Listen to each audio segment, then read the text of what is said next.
Welcome to this Zabel Vet Chronicles with your host, Nathan Keith. Today we will be discussing employment post-military. I hope this show can help current service members as well as veterans that are either in search of employment or trying to change careers again. A lot of times when we get out the military or we're about to get out the military, they tell us that, with our leadership and technical expertise and things like that, that we're going to be able to get a job no matter, what the current economy is. They tell us, just put in your resume, you'll get a job. It's not that simple. Luckily, when I retired from the Navy in 2024, I was able to jump right into employment. However, I'm in the process of trying to find another job, closer to my family down in North Carolina, right? And that process has shown me that it wasn't really as easy as it was the first time. And I can only imagine what it is for people trying to separate from the military right now, right? We go through stages in life, right? And for the amount of time you're in the military, you learn how to do your job, that one thing, technical training, and learn how to be an electrician, or you learn how to fix whatever you fix as a mechanic, or, work on computers, administration, things like that. Those are your niches in life for that period of time. You separate from the military and hey, those skill sets may not immediately translate to what you're trying to do when you get out. So you apply for jobs that are within your realm or your scope that you thought you would be qualified for. And it's rejection letter after rejection letter after rejection letter, right? So we go through the processes of what am I missing? What do I need to do?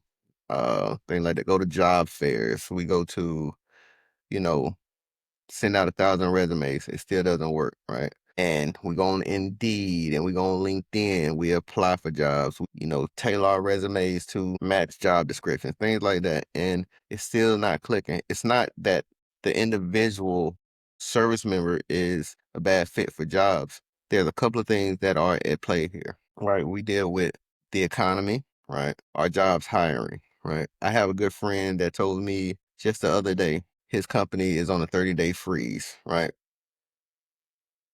In my current location where I work, right, we go through times and spells where we're not hiring for 6 months at a time. In other places, they're laying off hundreds of people, right? So we go through there's a cycle, right? So got to think about that when we separate from the Navy, if it's the right time to get out the military to try to find employment, right? So a lot of things that I would suggest to individuals when they're trying to separate or when they're thinking about separating or when they, know it's about that time to start maneuvering their way through the transition process. I would say that use the resources given to you or that you may be able to use. Things like SkillBridge. If you don't know what SkillBridge is, I can explain it to you. It's a program that, within 180 days of your separation, individual can go in and try to find a that would take them as an apprentice or an intern essentially for those 180 days, or it was 180 days when I separated. It may have went down to 120 between whatever your service would allow, right? And try to get your foot in the door to a company that way, right? Do the 120 to the 180 days, um, then hopefully they extend you an offer for a job. Another thing is, it may feel trivial to say, but get the certifications that you can within your job scope, as well as, get qualified in the things that you're supposed to be qualified in. I would say if you're an IT type person separating from the military, I honestly would say get those certifications. Get your cybersecurity certification, get your whatever certification that comes with your job, because those translate easier than, say, a person that's administrative in nature, right? They're going to have to work a little bit harder to get into the same roles that you're already qualified for, right? Say if you want to get into project management or human resources or things of that nature, quality assurance, whatever, get your PMP, get your SHRM HR certification. Things like that at least show companies that you worked on those things that you want to do essentially outside of just your job, right? I would say hot markets right now are Absolutely IT, medical, if you're in the medical field. I would say, project management, construction, things like that. Those are the things that I would say get into. Even if you go in and separate from the military and get into a trade, electricity, plumbing, HVAC, whatever, hands-on things. There are thousands of jobs that are offering a lot of money for those particular skill sets, right?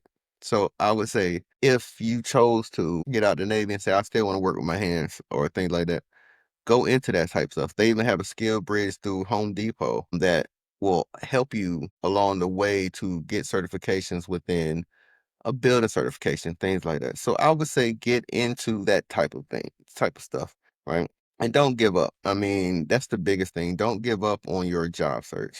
It's going to be difficult. Meaning, I've been in the process of looking for new employment for probably the last year, and I've had 5 interviews, and I've probably submitted 500 applications.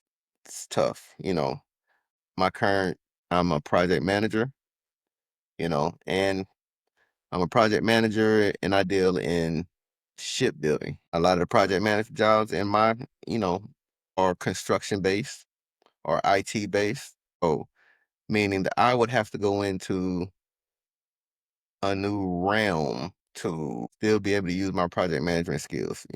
So those are things that you have to look into or look at, right? Meaning, and I'm a firm believer, don't apply for something that you're not qualified for. Meaning, if you're separating from the military as an E4 or E5, don't go applying and you don't have your degree or you don't have the qualification, certification, thing like that.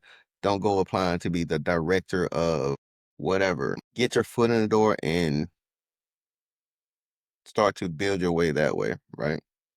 We're at a different, in the military, we think about things as pay grade specific, meaning E1 through E3, E4 to E4 to E6, E7 to E9 enlisted, and then 1 to 03, 4 to 04 to 05, 06, then 07 and above.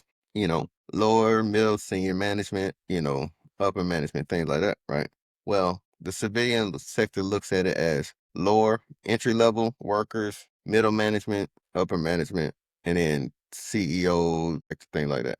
Those are things we have to look at when we, are applying for these jobs. Yeah, that even goes for some of our senior leadership as well. You may have been in a senior leadership position through the timing, you grew within the organization. However, you might not be qualified to do certain jobs when you retire, things that you may have wanted to do or thought were interesting, right? It's okay to go into an occupation at a lower level and grow, even though we've been in charge of leadership in groups of individuals for a long time.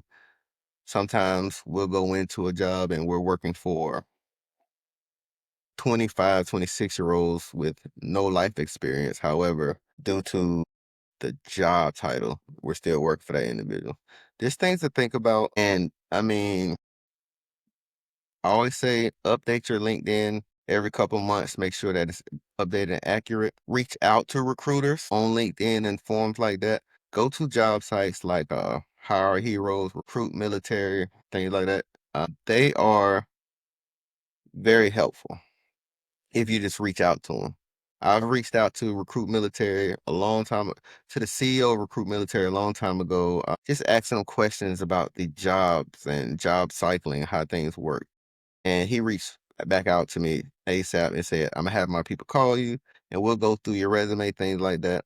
They help with resumes, they review your resumes, they point you in the right direction, say you are a good fit for these specific jobs. So just look into that type of stuff. And I'm always available. Hit me up whenever on anything on social media. I don't mind sending you my resume. I don't mind reviewing people's resume just to say, from what I see. I might be completely wrong, but I don't mind being a helping hand or a mentor to anybody to try to get to that point in their career, especially my individuals that are separated from the military right now that may feel a little lost. Definitely reach out to me or reach out to anybody that you may see that's in jobs that you might want to get into. All right.